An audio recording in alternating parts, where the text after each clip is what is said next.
आपका इस प्यारे से यूट्यूब चैनल में। तो आज की इस वीडियो में हम हिंदी का मॉडल सेट 3 करेंगे। इसके 2 वीडियो में हमने हिंदी के मॉडल सेट 1 और 2 कर लिए हैं। आज की इस वीडियो में मॉडल सेट 3 करेंगे। इसमें टोटल 100 ऑब्जेक्टिव है हिंदी का, जो कि एग्जाम की दृष्टि से बहुत ही महत्वपूर्ण है।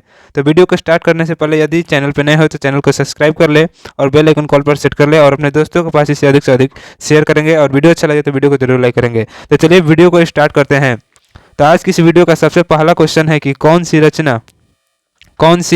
रचना जो है वह मलयज की है। ऑप्शन ए है एक चादर मैली सी, ऑप्शन बी है भीनी भीनी बिंदी चादर, ऑप्शन सी है कि कविता से साक्षात्कार और ऑप्शन डी है मौत की मुस्कुराई। तो आपको बताना है कि कौन सी रचना मलयज की है। तो क्वेश्चन नंबर 1 का राइट आंसर होगा ऑप्शन नंबर सी, यानी कविता से साक्षात्कार जो है वह मलयज की रचना नहीं है। फिर दूसरा क्वेश्चन है कि कहानीकार तिरिक्स की लाश को जलाने जंगल में किसके साथ गया था। कहानीकार जो है वह तिरिक्स की लाश को जलाने जंगल में किसके साथ गया था। ऑप्शन ए है सानू, ऑप्शन बी है भानु, ऑप्शन सी है थानू, ऑप्शन डी है कृषाणु। आपको बताना है कि कहानीकार तिरिक्स को लाश को जलाने के लिए जंगल में किसके साथ गया था। तो इस क्वेश्चन का राइट आंसर होगा ऑप्शन नंबर सी, थानू के साथ, यानी कहानीकार जो है तिरिक्स की लाश को जलाने के लिए जंगल में थानू के साथ गया था, जो कि थानू उसका मित्र है। फिर अगला क्वेश्चन है 3 नंबर की, जय कृष्णमूर्ति का पूरा नाम क्या था। जय कृष्णमूर्ति का पूरा नाम क्या था। ऑप्शन ए है जयंत कृष्णमूर्ति, ऑप्शन बी है जिद्दू कृष्णमूर्ति, ऑप्शन सी है जीवंत कृष्णमूर्ति, ऑप्शन डी है कि जनेश कृष्णमूर्ति। तो आपको बताना है कि जय कृष्णमूर्ति का पूरा नाम क्या था। तो जय कृष्णमूर्ति का पूरा नाम था जीहू कृष्णमूर्ति या जिद्दू कृष्णमूर्ति भी इन्हें कहा जाता है। किताब में जिद्दू दिया है और यहाँ पर जीहू कृष्णमूर्ति है। तो जय कृष्णमूर्ति का पूरा नाम Jiddu Krishnamurti, option number B right answer होगा। फिर अगला क्वेश्चन है 4 नंबर की, मलिक मोहम्मद जायसी किस परंपरा के कवि है। ऑप्शन ए है सगुण कृष्णमूर्ति परंपरा, ऑप्शन बी है सगुण राम भक्ति परंपरा, ऑप्शन सी है कि प्रेम खयानक काव्य परंपरा, ऑप्शन डी है कि संस्कृत काव्य परंपरा। तो आपको बताना है कि मलिक मोहम्मद जायसी किस परंपरा के कवि है। तो 4 नंबर का राइट आंसर होगा ऑप्शन नंबर सी कि प्रेम खयानक काव्य परंपरा के मलिक मोहम्मद जायसी कवि है। कौन से कवि है। तो प्रेम खयानक काव्य परंपरा के। फिर अगला क्वेश्चन है 5 नंबर के, सूरदास किस मार्ग में दीक्षित हुए। ऑप्शन ए है अष्टछाप, ऑप्शन बी है संत मार्ग, ऑप्शन सी है पुष्टि मार्ग, ऑप्शन डी इनमें से कोई नहीं। तो सूरदास किस मार्ग में दीक्षित हुए। तो 5 नंबर क्वेश्चन का राइट आंसर होगा ऑप्शन नंबर सी कि पुष्टि मार्ग में। सूरदास किस मार्ग में दीक्षित हुए। तो पुष्टि मार्ग में। फिर अगला क्वेश्चन है 6 नंबर कि तुलसीदास के शिक्षा गुरु कौन है। तुलसीदास के शिक्षा गुरु कौन थे। ऑप्शन है नरहरि दास, ऑप्शन बी है कि रविदास, ऑप्शन सी है शेष सनातन और ऑप्शन डी है मधुसूदन सरस्वती। तो तुलसीदास के शिक्षा गुरु कौन थे। तो तुलसीदास के शिक्षा गुरु नरहरिदास थे। तुलसीदास के शिक्षा गुरु कौन थे। Naraharidas, option number A right answer. फिर है कि सबके हित का वचन कौन कहता है। सबके हित का वचन कौन कहता है, पाठ के अनुसार बताना है।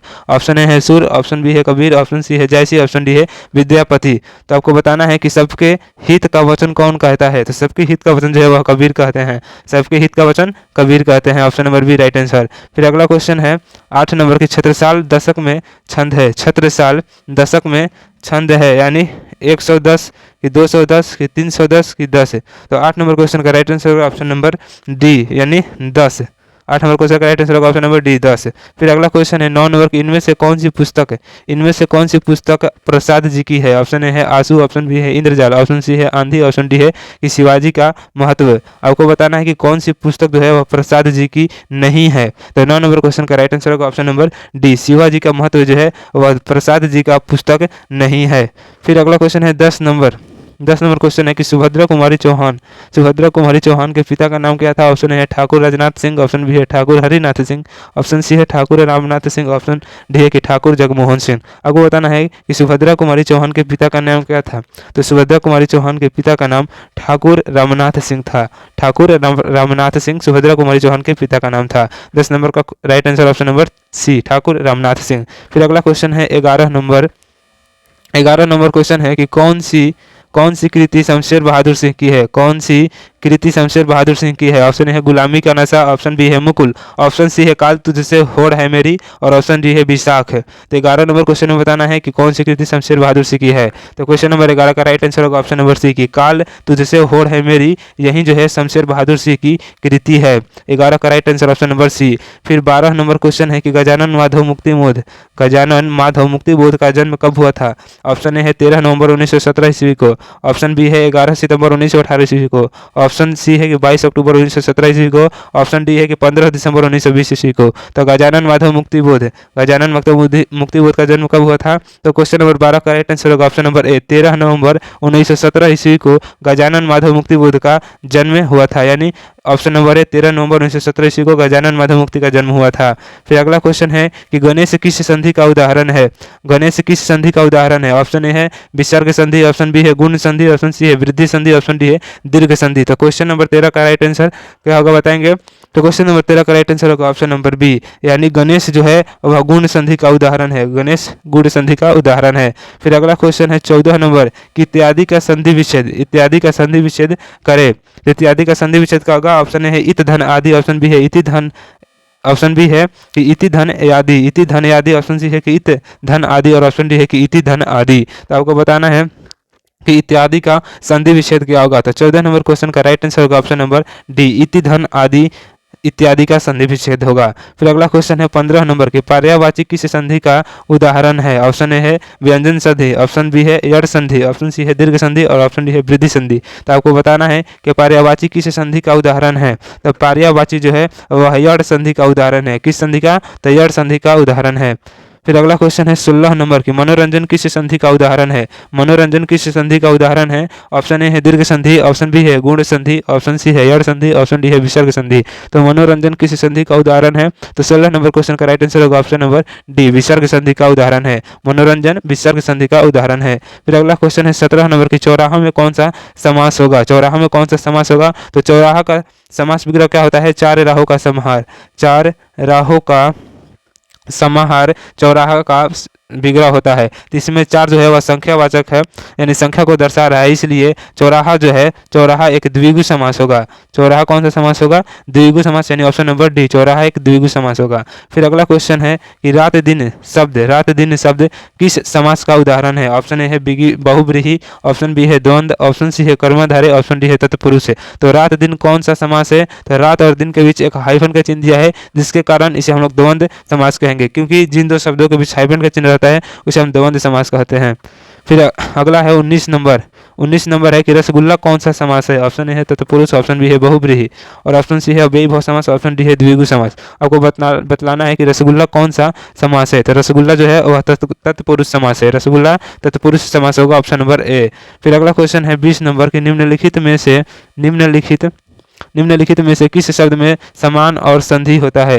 निम्नलिखित में से किस शब्द में समास और संधि होता है? ऑप्शन ए है यज्ञशाला, ऑप्शन बी है स्वधर्म, ऑप्शन सी है जलोष्मा, ऑप्शन डी है पंकज। तो 20 नंबर क्वेश्चन में आपको बताना है कि निम्नलिखित में किस शब्द में समास और संधि होता है। तो 20 नंबर क्वेश्चन का राइट आंसर होगा ऑप्शन नंबर सी, जलोष्मा में समास और संधि दोनों होता है। फिर 21 नंबर क्वेश्चन है कि नौकर का विलोम क्या होगा? नौकर का विलोम क्या होगा? ऑप्शन है अधिकारी, ऑप्शन बी है चपरासी, ऑप्शन सी है पुजारी, ऑप्शन डी है भिखारी। तो नौकर का विलोम क्या होगा? तो नौकर का विलोम होगा अधिकारी, नौकर का विलोम अधिकारी होगा, यानी option number A right answer. फिर है कि सकाम का विलोम शब्द क्या है? तो ऑप्शन ए है कुकर्म, ऑप्शन बी है अकाम, ऑप्शन सी है निष्काम, ऑप्शन डी है निष्फल। तो बताना है कि सकाम का विलोम शब्द क्या होगा? तो सकाम का जो विलोम शब्द होगा ऑप्शन नंबर सी निष्काम होगा। सकाम का विलोम शब्द क्या होगा? सकाम का विलोम शब्द निष्काम होगा। फिर अगला क्वेश्चन है 23 नंबर के अनंत का विलोम शब्द क्या होगा? सीमित, असीमित, अंत, प्रारंभ। अनंत का विलोम शब्द क्या होगा? तो क्वेश्चन नंबर 23 का राइट आंसर होगा ऑप्शन नंबर ए, अनंत का जो विलोम शब्द होगा वह होगा सीमित। अनंत का विलोम शब्द सीमित, option number A right answer. फिर अगला क्वेश्चन है 24 नंबर की उर्वरा का विलोम शब्द क्या होगा? उत्कृष्ट, की उत्मर्ण, की उसर, की उषण, की ऑप्शन नंबर डी है अतिवृष्टि। तो आपको बताना है कि उर्वरा का विलोम शब्द क्या होगा? तो उर्वरा का विलोम शब्द होगा ऑप्शन नंबर सी, यानी उसर। उसर जो है वह उर्वरा का विलोम शब्द है। फिर है 25 नंबर क्वेश्चन के घबराहट में कौन सा प्रत्यय है? ऑप्शन ए है आहट, ऑप्शन बी है आवट, ऑप्शन सी है हट, ऑप्शन डी है त। तो घबराहट में कौन सा प्रत्यय होगा? तो आहट। घबराहट में कौन सा प्रत्यय है? आहट, यानी option number A option number is a right answer. फिर अगला क्वेश्चन है 26 नंबर। क्वेश्चन नंबर 26 है कि किस शब्द में आवा प्रत्यय नहीं है। किस शब्द में आवा प्रत्यय नहीं है। ऑप्शन ए है दिखावा, ऑप्शन बी है चढ़ावा, ऑप्शन सी है लावा, ऑप्शन डी है भुलावा। किस शब्द में आवा प्रत्यय नहीं है। तो 26 नंबर क्वेश्चन का राइट आंसर होगा ऑप्शन नंबर सी कि लावा शब्द, लावा जो शब्द है उसमें आवा प्रत्यय नहीं है। फिर 27 नंबर क्वेश्चन है कि कनिष्ठ में कौन सा प्रत्यय है। ऑप्शन ए है कि खष्ट, ऑप्शन बी है इष्ट, ऑप्शन सी है इष्ट, ऑप्शन डी है सट। यानी आपको बताना है कि कनिष्ठ में कौन सा प्रत्यय है। तो कनिष्ठ में जो प्रत्यय है वो ऑप्शन नंबर बी होगा कि इष्ट। इष्ट जो है वो कनिष्ठ में प्रत्यय है। फिर अगला क्वेश्चन है कि 28 नंबर की कृदंत प्रत्यय किन शब्दों के साथ जुड़ते हैं। कृदंत प्रत्यय किन शब्दों के साथ जुड़ते हैं। ऑप्शन ए है संज्ञा, ऑप्शन बी है सर्वनाम, ऑप्शन सी है विशेषण, ऑप्शन डी है कि क्रिया। तो बताना है कि कृदंत प्रत्यय किन शब्दों के साथ जुड़ते। तो कृदंत प्रत्यय जो होते हैं वह क्रिया के साथ जुड़ते हैं। कृदंत प्रत्यय किसके साथ जुड़ते हैं। तो क्रिया के साथ। फिर अगला है 29 नंबर क्वेश्चन कि पवन का पर्यायवाची कौन नहीं है। ऑप्शन ए है कि अनल, ऑप्शन ए है अनल, ऑप्शन बी है अनिल, ऑप्शन सी है समीर, ऑप्शन डी है मारुत। आपको बताना है कि पवन का पर्यायवाची कौन नहीं है। 29 नंबर क्वेश्चन का राइट आंसर होगा ऑप्शन नंबर। तो 29 नंबर क्वेश्चन का राइट आंसर होगा ऑप्शन नंबर ए कि पवन का पर्यायवाची अनल जो शब्द है वह नहीं है। पवन का पर्यायवाची कौन नहीं है। तो अनल नहीं है। फिर अगला क्वेश्चन है 30 नंबर के हवा का पर्यायवाची कौन नहीं है। हवा का पर्यायवाची कौन नहीं है। ऑप्शन ए है सलील, ऑप्शन बी है वायु, ऑप्शन सी है अनिल और ऑप्शन डी है समीर, ऑप्शन डी है समीर। तो आपको बताना है कि हवा का पर्यायवाची कौन नहीं है। तो 30 नंबर का क्वेश्चन राइट आंसर होगा ऑप्शन नंबर ए कि हवा का जो पर्यायवाची नहीं है वह सलील है। सलील शब्द जो है वह हवा का पर्यायवाची नहीं है। फिर अगला क्वेश्चन है 31 नंबर कि उल्टी गंगा बहाना मुहावरे का क्या अर्थ होगा। उल्टी गंगा बहाना मुहावरे का क्या अर्थ होगा। ऑप्शन ए है परंपराओं के विपरीत कार्य करना, ऑप्शन बी है अपनी बात से स्वयं को ही नुकसान पहुंचाना, ऑप्शन सी है निश्चिम चाल के विपरीत कार्य करना, ऑप्शन डी है कि बिना सोचे विचारे कार्य करना। तो आपको बताना है उल्टे गंगा बहाना मुहावरे का क्या अर्थ होगा। 33 नंबर क्वेश्चन का राइट आंसर होगा ऑप्शन नंबर ए परंपराओं के विपरीत कार्य करना उल्टी गंगा बहाना मुहावरे का अर्थ होता है। तो उल्टी गंगा बहाने मुहावरे का अर्थ क्या होगा। परंपराओं के विपरीत कार्य करना, option number A right answer. फिर 32 नंबर क्वेश्चन है कि आंखें दिखाना मुहावरे का सही प्रयोग हुआ है। आंखें दिखाना मुहावरे का सही उपयोग किसमें हुआ है। ऑप्शन ए है कि सीता ने डॉक्टर को आंख दिखाई, ऑप्शन बी है कि श्यामू साहूकार को आंख दिखता है, ऑप्शन सी है कि वह दर्पण में आंख देखता है, ऑप्शन डी है कि राम आंखों से देखता है। तो 32 नंबर क्वेश्चन का राइट आंसर होगा ऑप्शन नंबर बी यानी श्यामू साहूकार को आंख दिखता है। इसी में आंख दिखाने मुहावरे का सही प्रयोग हुआ है। फिर अगला क्वेश्चन है 33 नंबर की कांटा बोना मुहावरे का क्या अर्थ है। ऑप्शन ए है भेद प्रकट करना, ऑप्शन बी है हानि पहुंचाना, ऑप्शन सी है संदेह करना, ऑप्शन डी है प्यारा करना। तो कांटा बोना मुहावरे का क्या अर्थ होता है। तो कांटा बोना मुहावरे का अर्थ होता है हानि पहुंचाना। कांटा बोना मुहावरे का अर्थ होता है हानि पहुंचाना यानी option number B right answer. फिर अगला क्वेश्चन है कि चार चांद लगाना मुहावरे का क्या अर्थ है। चार चांद लगाना मुहावरे का क्या अर्थ है। ऑप्शन ए है चार चांद दिखाई देना, ऑप्शन बी है सुंदरता बढ़ जाना, ऑप्शन सी है चार चांद की सुंदरता, ऑप्शन डी है उजाले में वृद्धि होना। तो चार चांद लगाना यानी 34 नंबर क्वेश्चन का राइट आंसर होगा ऑप्शन नंबर बी यानी सुंदरता बढ़ जाना चार चांद लगाने का अर्थ होता है, option number B right answer. फिर है कि कमल का पर्यायवाची कौन है। कमल शब्द का पर्यायवाची कौन है। ऑप्शन ए है जलद, ऑप्शन बी है पीयूष, ऑप्शन सी है जलद, ऑप्शन डी है जलाधि। तो आपको बताना है कि कमल का पर्यायवाची शब्द कौन होगा। तो कमल शब्द का जो पर्यायवाची शब्द होगा ऑप्शन नंबर ए जलज। कमल शब्द का पर्यायवाची कौन होगा जलज। फिर है 36 नंबर क्वेश्चन के अनंत का पर्यायवाची कौन है। तो निस्सीम, भगवान, शेषनाग की बंधन। आपको बताना है कि अनंत का पर्यायवाची कौन होगा। तो अनंत का पर्यायवाची यानी 36 नंबर क्वेश्चन का राइट आंसर होगा ऑप्शन नंबर सी शेषनाग। अनंत का पर्यायवाची क्या होगा शेषनाग। अनंत का पर्यायवाची शेषनाग। फिर अगला क्वेश्चन है कि उपसर्ग का प्रयोग होता है यानी शब्द के प्रारंभ में होता है कि शब्द के अंत में होता है कि शब्द के मध्य में होता है कि शब्द के अंत में होता है कि इनमें से कोई नहीं। तो आपको बताना है कि उपसर्ग का प्रयोग कब किया जाता है। तो उपसर्ग का जो प्रयोग है वह शब्द के प्रारंभ में किया जाता है और प्रत्यय का जो प्रयोग है वह शब्द के अंत में किया जाता है। तो 37 नंबर क्वेश्चन का राइट आंसर होगा ऑप्शन नंबर ए यानी उपसर्ग का प्रयोग शब्द के प्रारंभ में किया जाता है। फिर 38 नंबर क्वेश्चन है कि प्रख्यात में कौन सा उपसर्ग होगा। ऑप्शन ए है प्रख, ऑप्शन बी है ता, ऑप्शन सी है आत, ऑप्शन डी है प्र। तो आपको बताना है कि प्रख्यात शब्द में कौन सा उपसर्ग होगा। तो प्रख्यात शब्द में उपसर्ग जो होगा ऑप्शन नंबर डी प्र जो है वह प्रख्यात शब्द में उपसर्ग होगा। फिर है 39 नंबर क्वेश्चन की बेइंसाफी में प्रयुक्त उपसर्ग कौन सा होगा यानी बेइंसाफी में उपसर्ग कौन है। ऑप्शन ए है बे, ऑप्शन बी है इन, ऑप्शन सी है बेइन, ऑप्शन डी है कि बेई। तो आपको बताना है कि बेइंसाफी में कौन सा उपसर्ग होगा। तो बेइंसाफी में बे उपसर्ग होगा। बेइंसाफी में कौन सा उपसर्ग होगा? बे, यानी option number A is a right answer. फिर है 40 नंबर क्वेश्चन के प्रतिकूल में कौन सा उपसर्ग होगा? प्रतिकूल में कौन सा उपसर्ग है? ऑप्शन ए है परि, ऑप्शन बी है प्रति, ऑप्शन सी है प्र, ऑप्शन डी है परा। तो आपको बताना है कि प्रतिकूल में कौन सा उपसर्ग होगा। तो प्रतिकूल में जो उपसर्ग होगा वह होगा कि ऑप्शन नंबर बी प्रति, यानी प्रति जो है वह प्रतिकूल में उपसर्ग है। प्रतिकूल में उपसर्ग कौन है? तो प्रति। फिर अगला क्वेश्चन है 41 नंबर की ओ सादा नीरा, ओ सादा नीरा निबंध किस पुस्तक से लिया गया है? ऑप्शन ए है बिखरते क्षण से, ऑप्शन बी है नील कुसुम से, ऑप्शन सी है बोलने क्षण से, ऑप्शन डी है कि हारे को हरिनाम से। तो आपको बताना है कि ओ सादा नीरा निबंध जो है वह किस पुस्तक से लिया गया है। तो 41 नंबर क्वेश्चन का राइट आंसर होगा ऑप्शन नंबर सी, बोलते क्षण से लिया गया है, यानी ओ सादा नीरा निबंध जो है वह बोलते क्षण पुस्तक से लिया गया है। Option number C right answer. फिर 42 नंबर क्वेश्चन है कि कृष्ण का विलोम क्या होगा? कृष्ण का विलोम क्या होगा? ऑप्शन ए है काला, ऑप्शन बी है सफेद, ऑप्शन सी है शुक्ल, ऑप्शन डी है उजला। तो कृष्ण का विलोम क्या होगा? तो कृष्ण का विलोम शुक्ल होगा। कृष्ण का विलोम क्या होगा? शुक्ल, यानी कृष्ण पक्ष जो होता है तो उसका उल्टा शुक्ल पक्ष, यानी कृष्ण का विलोम जो है वह शुक्ल होगा। Option number C right answer. फिर अगला क्वेश्चन है 43 नंबर कि स्तुति का विलोम शब्द क्या होता है? स्तुति का विलोम शब्द क्या होता है? ऑप्शन ए है निंदा, ऑप्शन बी है शिकायत, ऑप्शन सी है घृणा, ऑप्शन डी है द्वेष। तो आपको बताना है कि स्तुति का विलोम शब्द क्या होगा? तो स्तुति का विलोम शब्द होगा निंदा। स्तुति का विलोम शब्द क्या होगा? निंदा। फिर अगला क्वेश्चन है 44 नंबर कि यथार्थ के इस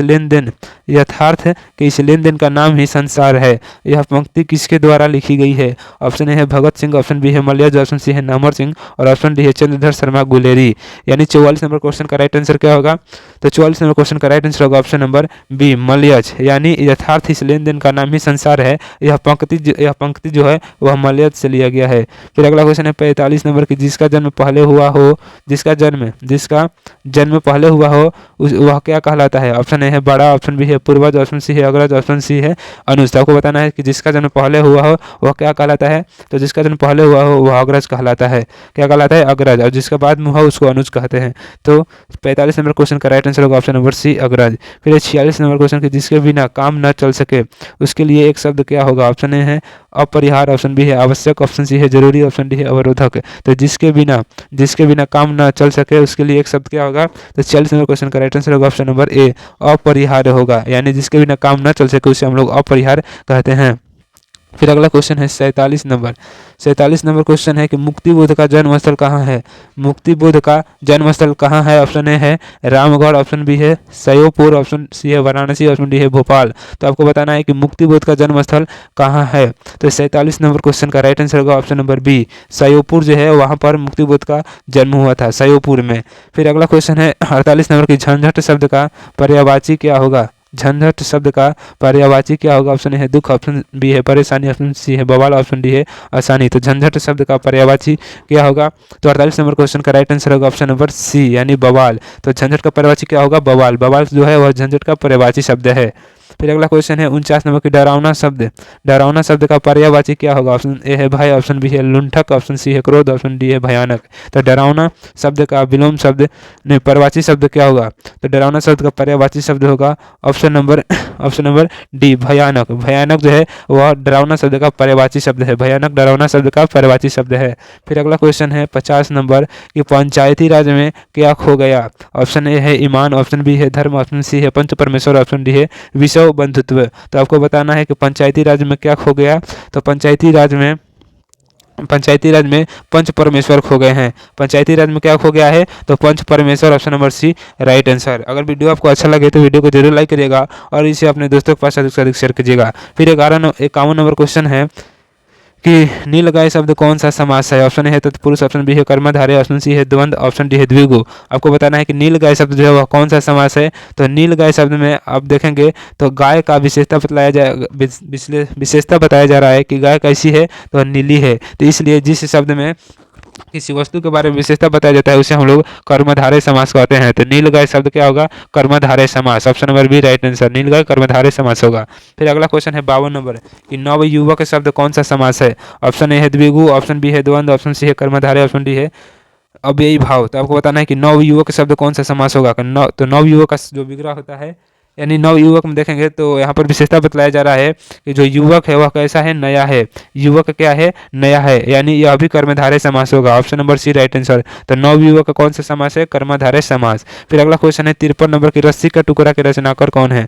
रस्सी का टुकड़ा के रचनाकार कौन है। ऑप्शन ए है निर्मल वर्मा, ऑप्शन बी है गाइडी मोपासा, ऑप्शन सी है अंतोन चेखव और ऑप्शन डी है कि इनमें से कोई नहीं। तो रस्सी का टुकड़ा के रचनाकार कौन है। तो रस्सी के टुकड़ा के रचनाकार गाइडी मोपासा है। गाइडी मोपासा जो है वह रस्सी के टुकड़ा के रचनाकार है। तो रस्सी के टुकड़ा के रचनाकार कौन है, गाइडी मोपासा। फिर अगला क्वेश्चन है 54 नंबर की, सेना शब्द क्या है। स्त्रीलिंग की, पुल्लिंग की, उभयलिंग की, इनमें से कोई नहीं। तो सेना शब्द क्या है, तो सेना शब्द एक स्त्रीलिंग शब्द है। सेना शब्द कौन सा शब्द है, स्त्रीलिंग। सेना शब्द कौन सा शब्द है, तो स्त्रीलिंग शब्द है, यानी option number A right answer. फिर 55 नंबर क्वेश्चन है कि कवि शब्द का स्त्रीलिंग रूप क्या होगा। कवि शब्द का स्त्रीलिंग रूप क्या होगा। ऑप्शन ए है कविति, ऑप्शन बी है कविइति, ऑप्शन सी। तो क्वेश्चन नंबर 55 का राइट आंसर होगा ऑप्शन नंबर सी, यानी कवि शब्द का स्त्रीलिंग रूप क्या होगा, तो कविइत्री होगा। कवि शब्द का स्त्रीलिंग कविइत्री।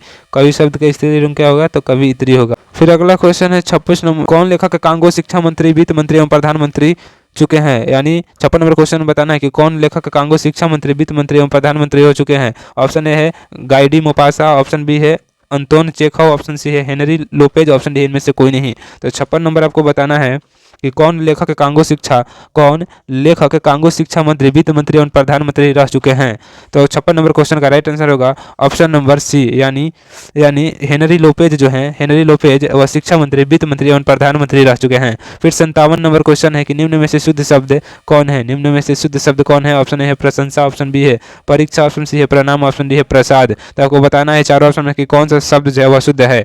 तो 57 का राइट आंसर होगा ऑप्शन नंबर ए, प्रशंसा जो लिखा हुआ है ऑप्शन नंबर ए वही शुद्ध शब्द है, यानी प्रशंसा शुद्ध शब्द होगा। फिर 58 नंबर क्वेश्चन है कि सत्य शब्द क्या है। तत्सम की, तद्भव की, देशज की, विदेशज। तो आपको बताना है कि सत्य शब्द क्या है। तो 58 का राइट आंसर होगा ऑप्शन नंबर ए, ऑप्शन नंबर ए यानी तत्सम है। सत्य शब्द कैसा है, तत्सम शब्द है। फिर 59 नंबर क्वेश्चन है कि क्लर्क की मौत शीर्षक में क्लर्क का क्या नाम है। क्लर्क की मौत शीर्षक में क्लर्क का क्या नाम है। ऑप्शन ए है इवान टमित्रिच चेखे। तो ऑप्शन है इवान टमित्रिच चेखय को, ऑप्शन बी है होसे कम, ऑप्शन सी है फैकवा और ऑप्शन डी है ब्रोथ। तो 59 नंबर क्वेश्चन का राइट आंसर होगा ऑप्शन नंबर ए, ऑप्शन नंबर ए जो है, यानी क्लर्क की मौत शीर्षक में क्लर्क का क्या नाम था, तो इवान टमित्रिच चेखयको नाम था, इवान टमित्रिच चेखयको। फिर 60 नंबर क्वेश्चन है, 60 नंबर क्वेश्चन है कि द का उच्चारण स्थान क्या है। ऑप्शन ए है कंठ, ऑप्शन बी है दंत, ऑप्शन सी है मुर्दा, ऑप्शन डी है ओष्ठ। तो दंत का उच्चारण स्थान क्या है, तो दंत का उच्चारण स्थान दंत है। द का उच्चारण स्थान क्या है, दंत है। द का उच्चारण स्थान दंत है। फिर अगला क्वेश्चन है 61 नंबर की, सुबह हुई इसलिए पक्षी चहक उठे हैं। यह कैसा वाक्य है, सरल वाक्य कि मिश्र वाक्य, संयुक्त वाक्य कि इनमें से सभी। तो 61 नंबर क्वेश्चन है कि सुबह हुई इसलिए पक्षी चहक उठे हैं। तो यह कैसा वाक्य है, तो यह एक सरल वाक्य है, यह एक सरल वाक्य है। 61 नंबर क्वेश्चन का राइट आंसर ऑप्शन नंबर ए। फिर है 62 नंबर की, अकाल पड़ेगी और लोग मरेंगे। यह वाक्य कैसा है, सरल वाक्य कि मिश्र वाक्य के, संयुक्त वाक्य कि इनमें से सभी। तो 62 नंबर क्वेश्चन का राइट आंसर होगा ऑप्शन नंबर सी, यानी अकाल पड़ेगी और लोग मरेंगे यह एक संयुक्त वाक्य है। कौन सा वाक्य है, संयुक्त वाक्य। फिर है 63 नंबर की, हिंदी के विकास में मील का पत्थर कौन सी कहानी से मानी जाती है। हिंदी कहानी के विकास में मील का पत्थर कौन सी कहानी मानी जाती है। ऑप्शन ए है उसने कहा था, ऑप्शन बी है पंच परमेश्वर, ऑप्शन सी है पुरस्कार, ऑप्शन डी है मंगर। तो आपको बताना है कि हिंदी कहानी के विकास में मील का पत्थर कौन सी कहानी मानी जाती है। तो ऑप्शन ए उसने कहा था कहानी में मील का पत्थर का जिक्र किया गया है, यानी 63 का option number A right answer होगा। फिर 64 नंबर क्वेश्चन है कि निम्न में से सर्वनामिक विशेषण कौन है। ऑप्शन ए है ऐसा आदमी नहीं देखा, ऑप्शन बी है पीला, ऑप्शन सी है 20, ऑप्शन डी है कि 10 लीटर। आपको बताना है कि निम्न में सर्वनामिक विशेषण कौन है। ऑप्शन ए है ऐसा आदमी नहीं देखा, ऑप्शन बी है पीला, ऑप्शन सी है 20, ऑप्शन डी है 10 लीटर। तो 64 नंबर क्वेश्चन का राइट आंसर होगा ऑप्शन नंबर ए, यानी निम्न में से सर्वनामिक विशेषण कौन है, तो एक ऐसा आदमी नहीं देखा यही एक सर्वनामिक विशेषण है। फिर 65 नंबर क्वेश्चन है कि प्रेम शब्द का विशेषण कौन है। ऑप्शन ए है प्रेमी, ऑप्शन बी है प्रेम मगन, ऑप्शन सी है प्रेम रतन, ऑप्शन डी है प्रेम योगी। तो प्रेम शब्द का विशेषण क्या होगा, तो प्रेम शब्द का विशेषण प्रेमी होगा। प्रेम शब्द का विशेषण क्या होगा, प्रेमी। प्रेम शब्द का विशेषण प्रेमी होगा, प्रेम शब्द का विशेषण प्रेमी होगा। फिर है 66 नंबर क्वेश्चन की, रोज शीर्षक कहानी में पूछा तुम कुछ पढ़ती लिखती नहीं। रोज कहानी शीर्षक में लेखक ने पूछा कि तुम कुछ पढ़ती लिखती नहीं, तो यह किसने पूछा था, तो इसका राइट आंसर होगा ऑप्शन नंबर ए, लेखक ने पूछा था कि तुम कुछ पढ़ती लिखती नहीं। फिर 67 नंबर क्वेश्चन है। क्वेश्चन नंबर 67 है कि नकलची शब्द में कौन प्रत्यय है? नकलची शब्द में कौन प्रत्यय है? ऑप्शन ए है न, ऑप्शन बी है नक, ऑप्शन सी है अच्छी, ऑप्शन डी है ची। तो आपको बताना है कि नकलची शब्द में कौन सा प्रत्यय है। तो 67 का राइट आंसर होगा ऑप्शन नंबर डी, यानी ची जो है वह नकलची शब्द का प्रत्यय है। नकलची शब्द में कौन प्रत्यय है? तो ची प्रत्यय है। फिर 68 नंबर क्वेश्चन की महिमा शब्द में प्रत्यय कौन है? ऑप्शन ए है माँ, ऑप्शन बी है अमा, ऑप्शन सी है इमा, ऑप्शन डी है अमा आ। तो महिमा शब्द में कौन सा प्रत्यय है? तो महिमा शब्द में सी यानी इमा प्रत्यय है। महिमा शब्द में कौन सा प्रत्यय है? तो इमा प्रत्यय है। फिर है 69 नंबर क्वेश्चन की एक लेख और एक पत्र में भगत सिंह को किसको पत्र लिखा था? एक लेख और एक पत्र में भगत सिंह ने किसको पत्र लिखा था? ऑप्शन है सुखदेव, ऑप्शन बी है राजगुरु, ऑप्शन सी है बिस्मिल, ऑप्शन डी है कि अशफाक खा। तो आपको बताना है कि एक लेख और एक पत्र में भगत सिंह ने किसको पत्र लिखा था? तो एक लेख और एक पत्र में भगत सिंह ने सुखदेव को पत्र लिखा था। किसको? तो सुखदेव को पत्र लिखा था। सुखदेव इनके मित्र थे जिनको ये पत्र लिखकर बताते हैं कि आत्महत्या जो है वह एक कायरता है। आत्महत्या का है? तो कायरता है। फिर अगला क्वेश्चन है 70 नंबर की रात शब्द क्या है? तत्सम है कि तद्भव है कि देशज है कि विदेशज है? तो क्वेश्चन नंबर 70 का राइट आंसर होगा ऑप्शन नंबर बी, यानी तद्भव शब्द है। रात कैसा शब्द है? तद्भव। रात कैसा शब्द है? तद्भव शब्द है। फिर है कि शंख शब्द कैसा है? ऑप्शन है देशज, ऑप्शन बी है विदेशज, ऑप्शन सी है तत्सम, ऑप्शन डी है तद्भव। तो शंख शब्द कौन सा क्या है? तो शंख शब्द जो है वह एक तत्सम शब्द है। शंख शब्द जो है वह एक तत्सम शब्द है। 72 नंबर क्वेश्चन है कि सरैया मन ताल का जल कैसा है? सरैया मन ताल का जल कैसा है? ऑप्शन ए है चंचल, ऑप्शन बी है स्थिर, ऑप्शन सी है गहरा, ऑप्शन डी है गंदा। सरैया मनताल का जल कैसा है? तो सरैया मनताल का जल जो है वह स्थिर है। सरैया मनताल का जल जो है वह स्थिर है। सरैया मनताल का जल स्थिर है। फिर 73 नंबर क्वेश्चन की सिपाही की माँ एकांकी जो है वह एकांकी कथा वस्तु है। सिपाही की माँ एकांकी की कथा वस्तु क्या है? तो निम्न मध्यम वर्ग की कि उच्च मध्यम वर्ग की कि निम्न वर्ग की? सिपाही की माँ एकांकी की कथा वस्तु क्या है? निम्न मध्यम वर्ग की कि उच्च वर्ग की कि उच्च मध्यम वर्ग की कि निम्न वर्ग की? तो इस क्वेश्चन का राइट आंसर होगा ऑप्शन नंबर ए, यानी सिपाही की माँ एकांकी कथा वस्तु जो है वह निम्न मध्यम वर्ग की है। निम्न मध्यम वर्ग की है। Option number A right answer. फिर 74 नंबर क्वेश्चन है कि जायसी का जन्म स्थान कहाँ है? दिल्ली, इलाहाबाद, जायस कब्र अमेठी, भागलपुर। तो आपको बताना है कि मलिक मोहम्मद जायसी का जन्म स्थान कौन सा है? तो 74 का राइट आंसर होगा ऑप्शन नंबर सी, यानी जायसी कब्र अमेठी एक स्थान है जहाँ पर मलिक मोहम्मद जायसी का जन्म हुआ था। 74 का right answer option number C. फिर 75 नंबर क्वेश्चन है कि आकाश पाताल एक करना मुहावरे का क्या अर्थ होता है? तो ऑप्शन ए है उत्पादन करना, ऑप्शन बी है अत्याचार करना, ऑप्शन सी है निरंतर अन्याय करना, ऑप्शन डी है कठिन परिश्रम करना। तो आकाश पाताल एक करना मुहावरे का अर्थ होता है कठिन परिश्रम करना। फिर 76 नंबर क्वेश्चन है कि मुट्ठी में करना मुहावरे का क्या अर्थ होता है? ऑप्शन है भ्रम में रखना, ऑप्शन बी है मनमानी करना, ऑप्शन सी है वश में करना, ऑप्शन डी है वश में न करना। तो मुट्ठी में करना मुहावरे का क्या अर्थ होता है? तो मुट्ठी में करना मुहावरे का अर्थ जो होता है वश में करना। मुट्ठी में करना मुहावरे का अर्थ क्या होता है? वश में करना। मुट्ठी में करना का मुहावरे का अर्थ क्या होता है? वश में करना।